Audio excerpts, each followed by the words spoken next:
Muy buenas, era el dato que se estaba esperando. Economía europea, 24.600 millones de euros de déficit comercial por el caos que ahora mismo se está provocando por la energía rusa. Suben las exportaciones más de un 20%, Noruega consigue un superávit histórico al exportar más gas todavía de lo que ya estaba haciendo, y Europa ve como su locomotora ha gripado. Alemania, miren este gráfico, se lanza hacia un déficit comercial muy complicado. Europa, en Bruselas, lo que se está comentando ahora mismo es que The Sick Man, que era como se llamaba a Alemania, la economía alemana a inicios de los 2000, ha vuelto, The Sick Man again, vuelve porque la economía alemana vuelve a estar enferma. Años 2000, se veía en toda Europa que había una economía enferma y tenía que pelear contra Japón, contra Estados Unidos y contra China en las exportaciones. Y entonces encontró el maná, encontró la manera de conseguir la solución de todos sus problemas. ¿Saben cuál es? La energía barata rusa. Consiguió un elemento diferencial, la economía alemana empezó a repuntar y a partir de ahí consiguió superávit por cuenta corriente, superávit comercial. La economía alemana se convirtió en esa locomotora europea y comenzó a tener el motor engrasado tirando de toda Europa. Pero llegó la guerra de Ucrania y ese maná se perdió. Y ahora mismo la economía europea, en este déficit comercial de 24.600 millones de euros que hemos conocido hoy, mira ya como su locomotora, como su motor, como aquello que tiene que impulsar al conjunto de la economía, porque es el que exporta sobremanera en el conjunto de Europa, tiene el motor gripado y no puede competir.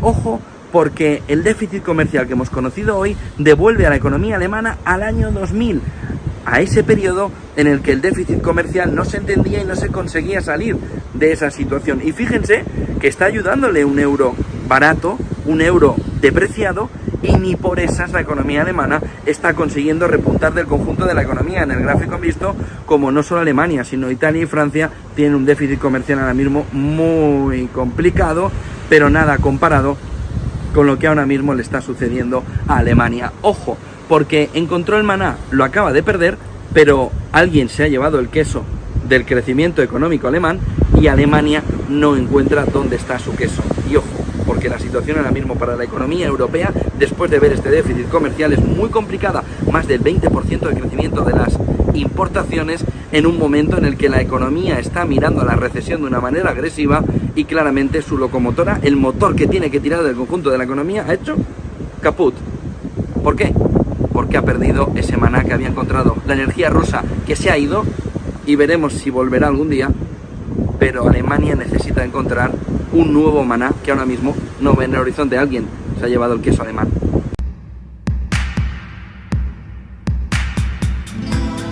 Todo en picada entre la nación francesa y la australiana. Sin dudas, esta será una relación difícil de remontar. Esta semana, el mandatario francés Emmanuel Macron y Scott Morrison, el presidente de Australia, se reunieron mediante una llamada telefónica. Es la primera vez que hablan luego de lo que supuso la traición a gran escala con los submarinos y la creación de AUKUS. Vuelan cuchillos entre Francia y Australia tras la abrupta cancelación del programa australiano de submarinos de fabricación francesa. Ha sido justo después de anunciarse el pacto de defensa con Estados Unidos y Reino Unido. El ministro de Exteriores francés lo califica de puñalada por la espalda. Es realmente un golpe bajo. Habíamos establecido una relación de confianza con Australia, confianza que ha sido traicionada. Queda sobre papel mojado el acuerdo firmado con el exmandatario Malcolm Turnbull en 2016, pues Australia apuesta ahora por submarinos de propulsión nuclear para su estrategia contra China en el Indo-Pacífico. Francia, al perder un contrato de casi 56.000 millones de euros, ha cargado contra Estados Unidos comparando a Biden con Donald Trump. Esta decisión unilateral, brutal e imprevisible es muy similar a lo que hacía el señor Trump.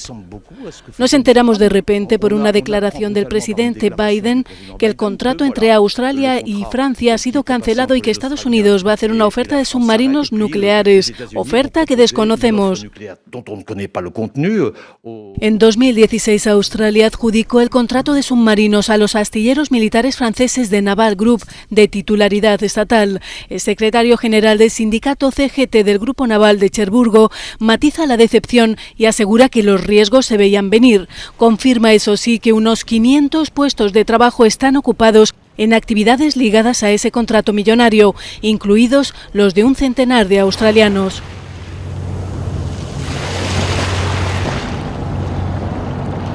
Sucedió. La administración de Olaf Scholz cae a mínimos históricos que no se habían visto en Alemania desde el 2018 en materia económica. En este panorama tan complicado, muchos expertos también han confirmado algo que es muy preocupante, y en este caso no cualquier tipo de expertos, sino incluso miembros de la propia administración del canciller alemán. Y es que en esta situación se habla de una recesión que sería inevitable.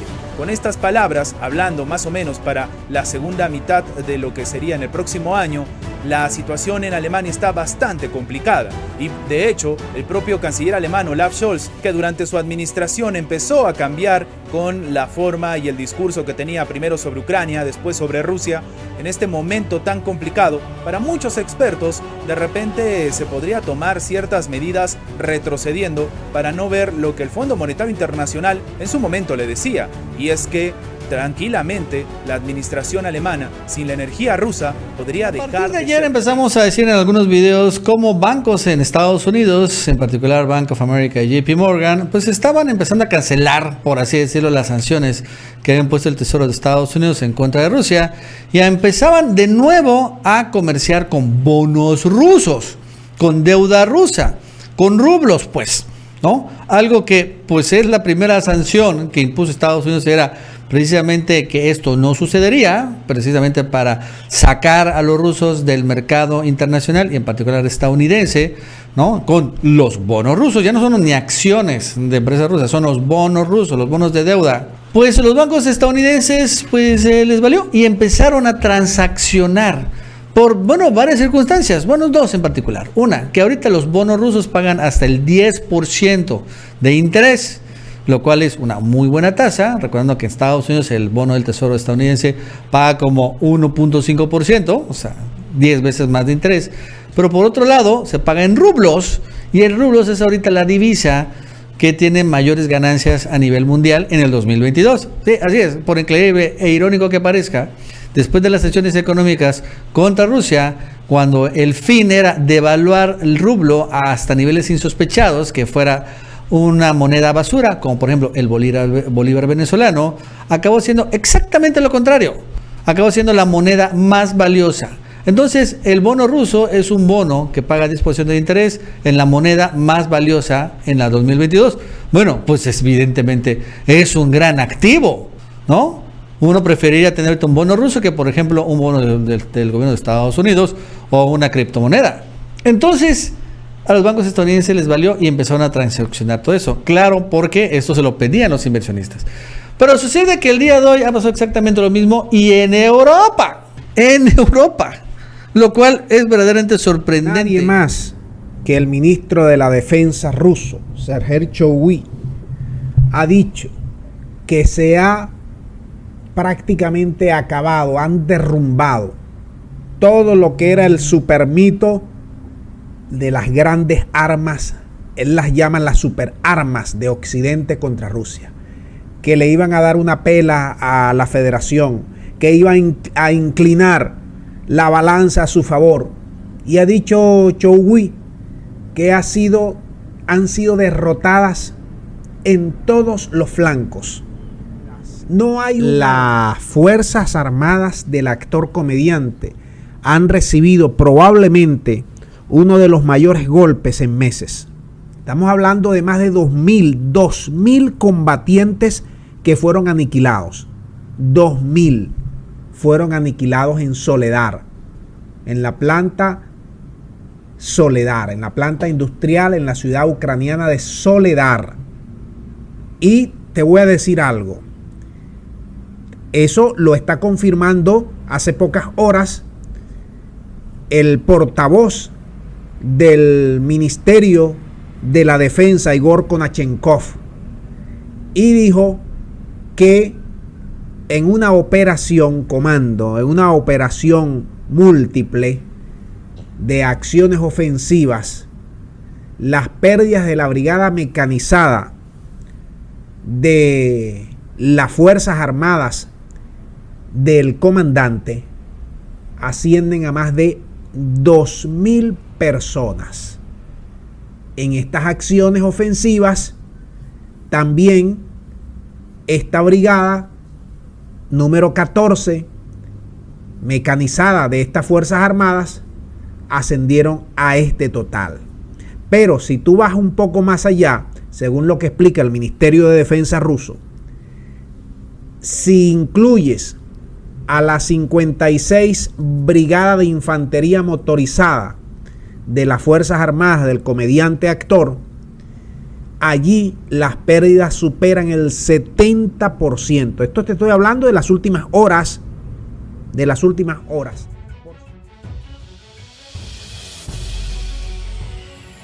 El pasado 17 de julio de 2022, en redes sociales surgieron las primeras imágenes confirmadas de la destrucción de uno de los obuses autopropulsados Krab de 155 milímetros polacos, que fue destruido por la artillería rusa en Ucrania.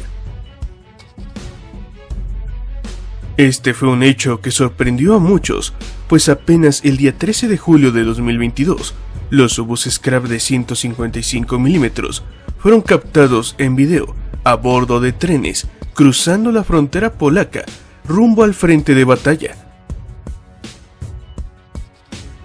Por simple lógica, considerando los tiempos de transporte y despliegue, y que el Krab 155 ya había dejado de arder al momento en que fue grabado, podríamos decir que la vida en el frente de estos obuses polacos fue de aproximadamente 1 o 2 días, antes de que el día 17 de julio de 2022 ya se difundiera. La nueva terminal de cereales se gestó y con ella, además de la multimillonaria inversión, viejas alianzas están tomando más potencia que nunca.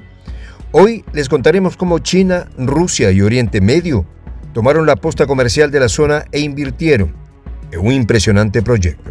Pero además, te ponemos al tanto sobre la infraestructura, quiénes son los verdaderos involucrados y qué objetivos sostienen las nuevas gestiones. Desde ya te adelantamos que todas concuerdan en decir ¡Chao, Washington! El concepto del patio trasero tiene sus días contados. Es una verdad del tamaño del sol, la decadencia del poderío de los Estados Unidos en la región de América Latina, que consideraba su propiedad privada. Sin embargo, la élite estadounidense se niega a aceptar la realidad que lo agobia. En el mundo multipolar que se erige a pesar de la testarudez gringa, Moscú se ha convertido en un socio estratégico de América Latina, algo inconcebible hace apenas 10 años. De esta forma, el oso ruso acude en apoyo a la estabilidad. Presta mucha atención a este mapa que te estoy presentando. Esto es una noticia calientica ahorita, hace minutos. La acaba de pasar el jefe o el subjefe del Consejo de Seguridad, Dmitry Medvedev, en su canal de Telegram. Y fue recogida por la agencia de noticias rusa RIA Novosti.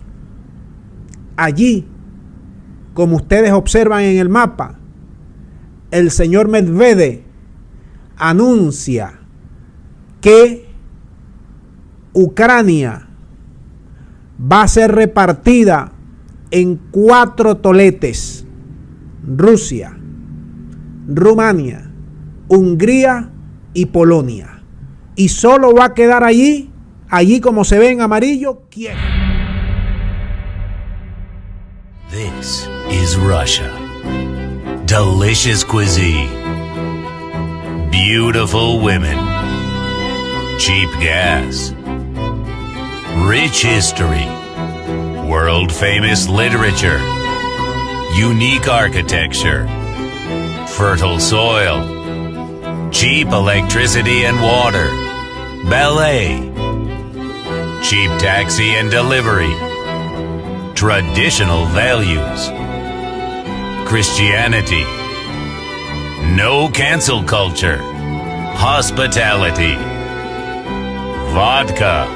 Economy that can withstand thousands of sanctions. Time to move to Russia. Don't delay. Winter is coming.